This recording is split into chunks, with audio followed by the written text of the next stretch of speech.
contestant is Scott Brown. Our next evaluation contestant, Scott Brown.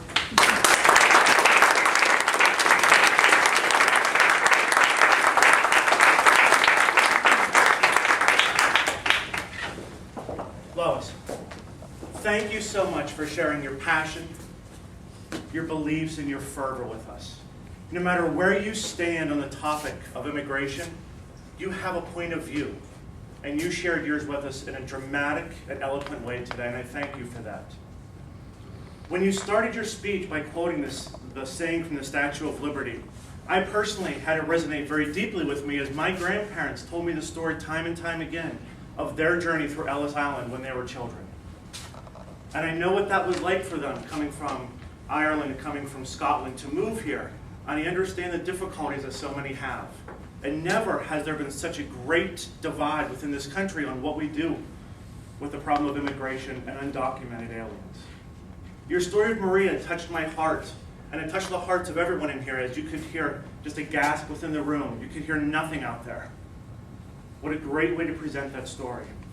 And if you listen closely, you could hear the passion and the frustration within your voice. But unfortunately, you had to listen closely, because as you gave your speech, there was just a tone. And she talked to us. She talked with us.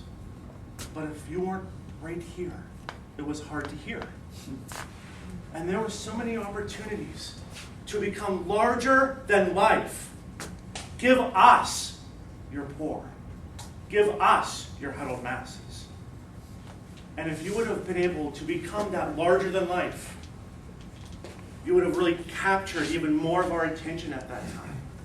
Because what an important message to get out, to be able to resonate with everyone here. What do we really think?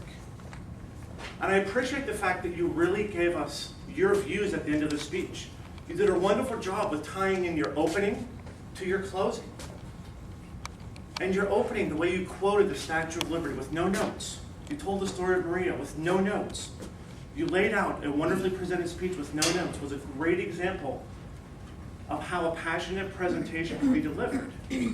But when you do that, you also run the risk of concentrating so much on what you're saying that you forget about displaying that passion to every single one of us in here. The other thing that I would suggest to you is fact-checking. Department of Labor in the past 3 years has more than doubled their workforce in the state of Florida with the sole purpose of auditing small employers' I-9 verifications. I know that because I'm an HR generalist and that's what I do. I help small companies to the Department of Labor. And I'll tell you, my business is booming right now. Because there is an ability out there to be able to present that. And when you have that passion, if you make sure that there's nobody out there that's questioning the validity, that is going to resonate and hit home even more. Wonderful job. Thank you so much. Keep up the great work.